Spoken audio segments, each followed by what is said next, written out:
Beneath 4 kilometers of crushing Atlantic silence, a shadow stirs in the dark, a monument of iron and memory resting where no sunlight has ever touched. This is the RMS Titanic, once the pride of human ambition, now a cathedral of rust and time. The ocean has claimed her body, but not her soul. As the ROV descends, beams of artificial light pierce the eternal night, cutting through curtains of drifting silt that move like ancient ghosts. And then she appears, vast, broken, yet hauntingly beautiful. Her decks stretch into darkness, her walls still standing against the weight of a century. Every rivet, every shattered window, every twisted rail seems to whisper the same question. How could something built to last forever end here, buried beneath the world it once ruled? The sea has preserved her in a quiet that feels alive, a silence thick with stories untold. Once she carried laughter, music, and the promise of triumph. Now she carries memory itself. The camera glides closer, and the details emerge. The letters carved on her hull, the slow dance of light across the steel, the faint reflection of life that once was. This is not just a wreck, it is a time capsule of dreams, a frozen heartbeat of humanity resting beneath the endless blue. Down here, nothing moves fast, nothing fades completely, and as the light touches her face once more, it feels less like discovery.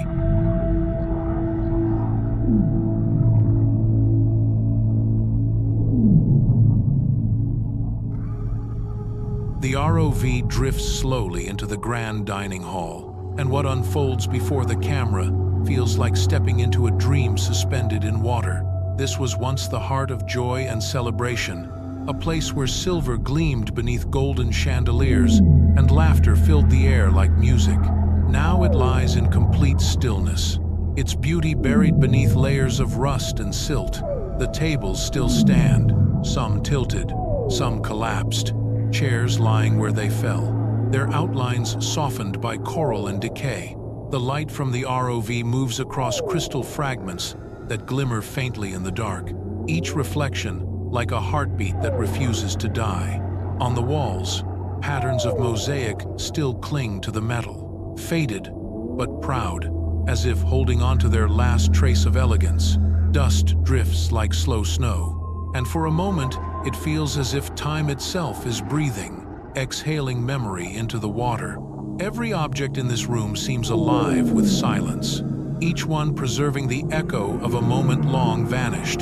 The dining hall does not feel abandoned. It feels asleep, waiting for music that will never play again. The ocean has turned it into a museum without visitors, a cathedral of memory where even the smallest spoon feels sacred. As the camera lingers, light dances across the wreckage, and you can almost hear the faintest echo of a toast, the clink of a glass, the hum of a forgotten melody. It is haunting, beautiful, and unbearably human.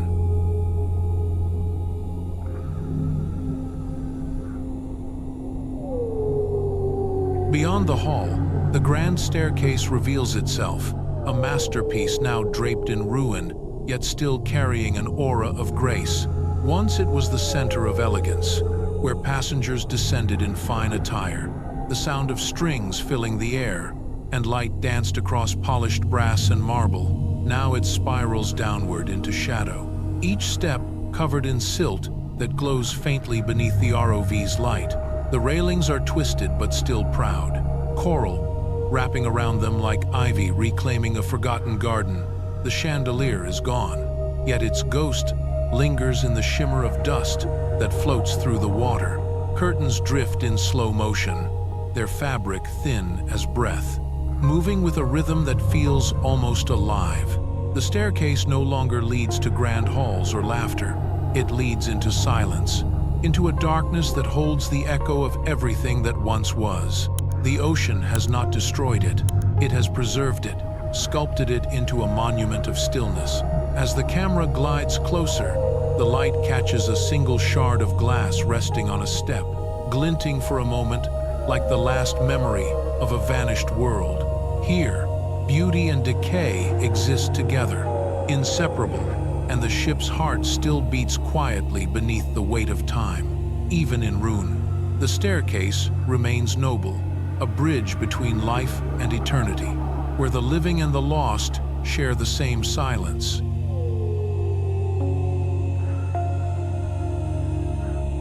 Deeper within the wreck, the ROV enters a narrow corridor where the water feels thicker, the light dimmer, and every surface hums with the weight of time. Once these passageways echoed with footsteps, laughter, and the low hum of engines, now they stretch into endless quiet. The walls are streaked with rust, their paint long dissolved into the sea, and doors hang open like memories that refuse to close. The light glides across a cracked mirror that still clings to the wall, its reflection fractured yet strangely alive, showing only drifting dust and the ghost of movement. Curtains sway gently, as if stirred by breath, and for a fleeting moment, it feels as though the ship itself inhales. The airless silence carries a strange rhythm, a faint vibration, as if the Titanic remembers the life it once held. The floor is littered with the remains of daily existence. A shoe half buried in sand, a bottle caught between beams, a key resting in silt. Each object feels deliberate, frozen in the act of living. As the ROV moves forward, a beam of light catches a fragment of cloth drifting through the passage, soft and slow, like a memory floating free from time. The corridor narrows, the shadows deepen, and the sensation grows that this is no longer just a wreck, but a sleeping body, a vessel that still dreams beneath the cold and eternal sea. The camera glides softly into the galley, a place that once pulsed with heat and movement, where chefs worked tirelessly and the scent of freshly baked bread filled the air. Now everything stands still, suspended in silence beneath the weight of the sea. Pots and pans lie scattered across the floor, their surfaces draped in rust and seaweed, while broken utensils rest exactly where they fell a century ago. The ovens are split open like empty mouths, their insides coated in golden corrosion, and the counters are buried beneath a thin layer of silt that shimmers faintly in the light. The ROV's beam reveals shelves warped by pressure, hooks that once held ladles now bearing only coral and sponges. A single plate rests upright on a ledge, untouched, as if waiting for a meal that never came. This place feels hauntingly intimate, as though the moment of life here never ended, only slowed until it became memory. The silence is so complete it almost hums, filled with the echo of voices that once shouted orders and laughter that once chased through steam. Now the only sound is the distant murmur of water brushing the walls. The galley, once a space of warmth and creation, has become a cathedral of stillness. Every object, a relic of human routine, turned to art by time. The ship no longer feeds people. It feeds the ocean's memory, preserved.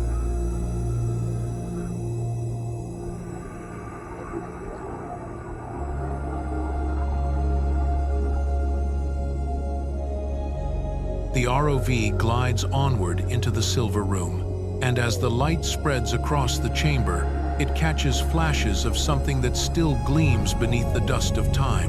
Spoons and cups lie scattered like forgotten treasure, their once polished surfaces now softened by corrosion, yet they shimmer faintly as though the sea itself still remembers their shine.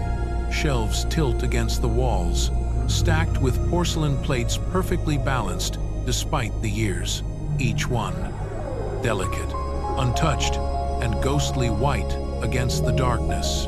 The floor is carpeted with fragments of glass and crystal, reflecting the beam in tiny glints of light that look almost alive.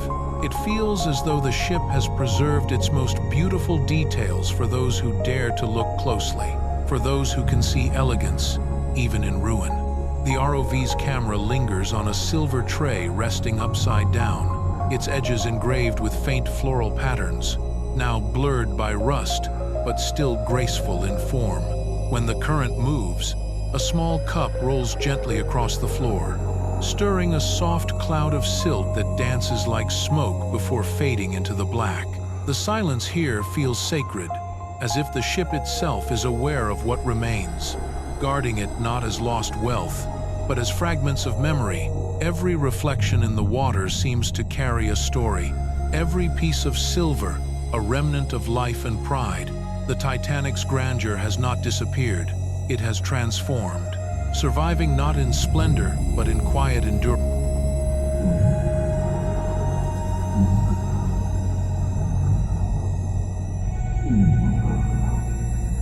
The ROV glides onward into the silver room, and as the light spreads across the chamber, it catches flashes of something that still gleams beneath the dust of time. Spoons and cups lie scattered like forgotten treasure, their once polished surfaces now softened by corrosion, yet they shimmer faintly, as though the sea itself still remembers their shine. Shelves tilt against the walls, stacked with porcelain plates, perfectly balanced despite the years, each one delicate, untouched, and ghostly white against the darkness. The floor is carpeted with fragments of glass and crystal, reflecting the beam in tiny glints of light that look almost alive. It feels as though the ship has preserved its most beautiful details for those who dare to look closely, for those who can see elegance even in ruin. The ROV's camera lingers on a silver tray, resting upside down, its edges engraved with faint floral patterns, now blurred by rust, but still graceful in form. When the current moves, a small cup rolls gently across the floor, stirring a soft cloud of silt that dances like smoke before fading into the black. The silence here feels sacred, as if the ship itself is aware of what remains, guarding it not as lost wealth, but as fragments of memory. Every reflection in the water seems to carry a story, every piece of silver, a remnant of life and pride. The Titanic's grandeur has not disappeared, it has transformed, surviving not in splendor, but in quiet endurance.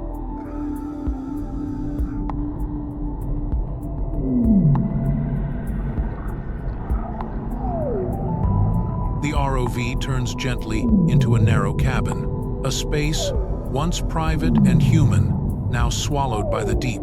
The beam of light drifts across a bed frame leaning against the wall, its metal eaten away, yet still holding shape.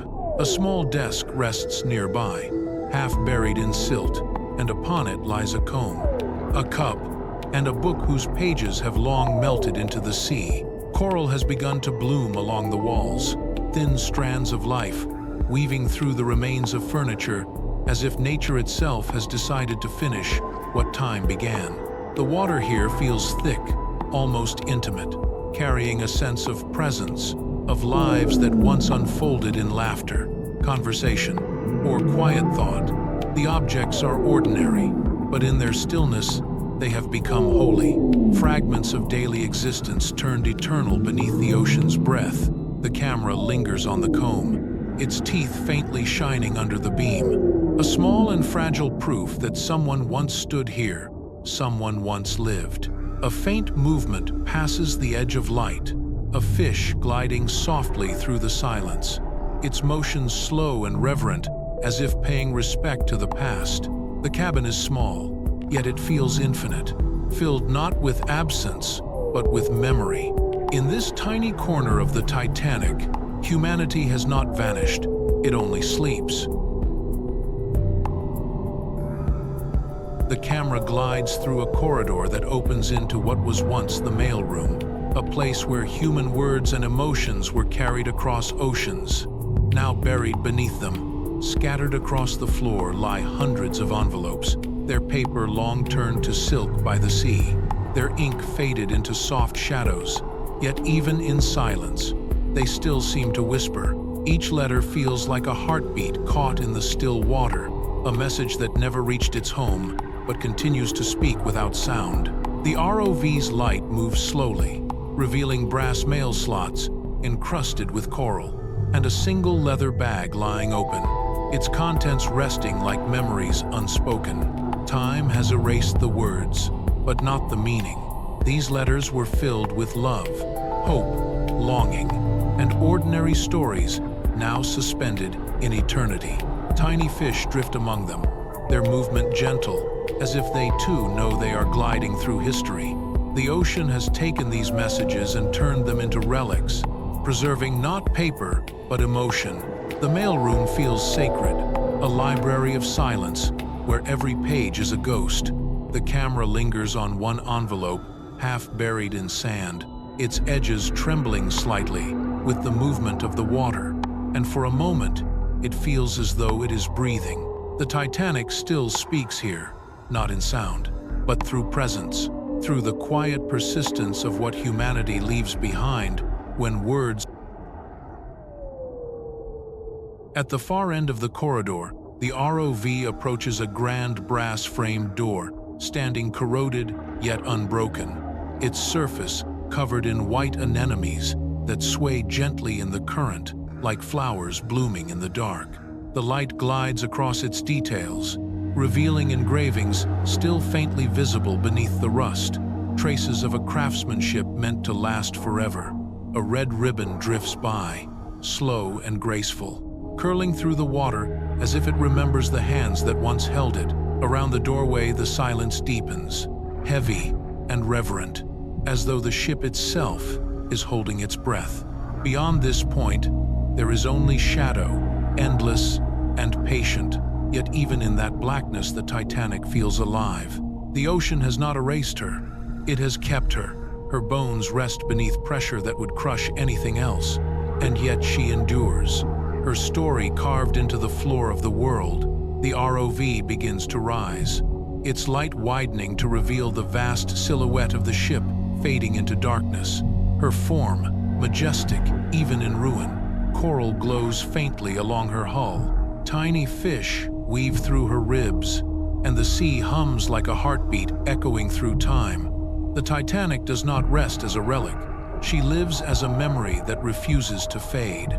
In the endless night of the deep she dreams, and through her dream, humanity is reminded that even when creation falls, beauty remains, carried forever in the quiet arms of the sea.